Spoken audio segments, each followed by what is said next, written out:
අද අපි කියුකම්බර් ගෙඩියකින් ice facial එකක් කරන විදිය බලමු. ඉතින් ඒක මුලින්ම බ්ලෙන්ඩ් කරගෙන මගේ අයිස් රෝල් එකට දාලා පැය 5ක් 6ක් විතර හොඳට ෆ්‍රීස් වෙන්න දෙනවා. ඊට පස්සේ අයිස් රෝල් එක අරගෙන ඔයාගේ ෆේස් එකේ හොඳට ඇප්ලයි කරන්න.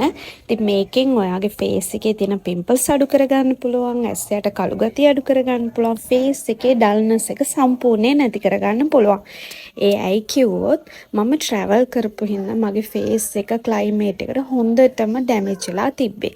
ඉතින් මම ඒක දැන් දවස් 3-4කට කලින් යූස් කරන්න අරගත්ත හින්දා මගේ ෆේස් එක දැන් ගොඩාක් රිකවර් වෙලා තියෙනවා. ඉතින් මේ දවස් ටිකේ ගොඩාක් මම ආයුර්වේද ට්‍රීට්මන්ට් පොඩ්ඩක් කරන ගමන් ඉන්නේ මගේ ෆේස් එකට. මගේ ස්කින් එක ගැන මම ගොඩාක් හිතන කෙනෙක්. ඉතින් ඔයාලටත් මේක try කරලා බලන්න පුළුවන්. ඔයාලව ලස්සන කරන තව වීඩියෝස් ගොඩාක් අරගෙන මං ආයෙත් එනවා. සුබ දවසක් හැමෝටම. bye bye.